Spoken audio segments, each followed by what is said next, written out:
I have a question. Well, first of all, thank you for the schools.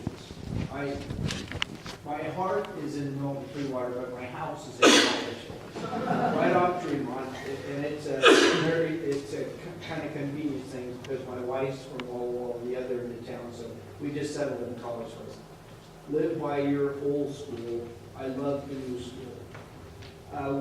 One of the things, though, that I've heard is that the technology portion of the school was a little bit behind after the school was built.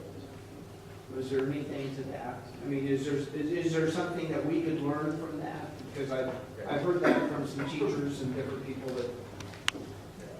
Okay, so did everybody hear the question about the technology?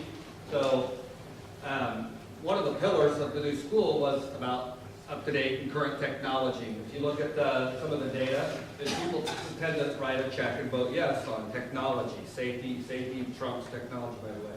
So you guys kind of know what people will vote for, and technology is one of them.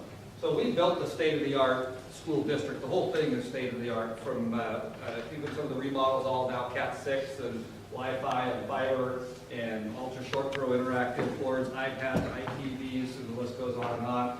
And we have a infrastructure that's one of the top you can have. I forget the name of it all of a sudden, but it's smoking fast. So it does the whole thing. So what people were referencing is trying to get the construction company to make sure all that works. And so there was some frustration in, does that work, and did you test it? And so we were flying a plane and building it at the same time. So as fast as we could get into a building, we were doing it.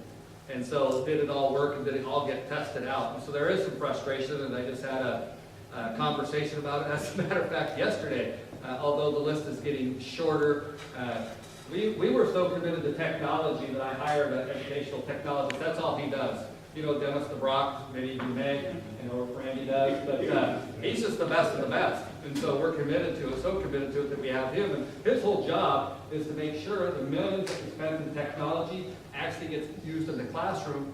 Now you're really getting fired up about this. Because you know what? It's about instruction and learning.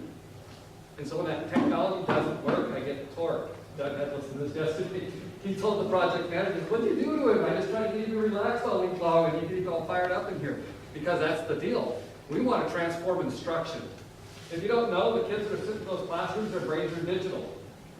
Okay, it's just the way it is. Why does a 2-year-old start trying to hit the TV? They want them to do something. Their brains are digital. And the instruction doesn't begin to reflect that. And in College Place, part of it though, we have analog and digital because it's still both there. So we have dry erase boards with ultra short throw interactive projectors on them, and we just want it to work for instruction in kids. So I love Tim. I'm going to give you the short answer. Yeah, we've had trouble. And when you pass your bond, you'll have trouble too. And you just work through it. It's technology. I can't make speakers work here tonight.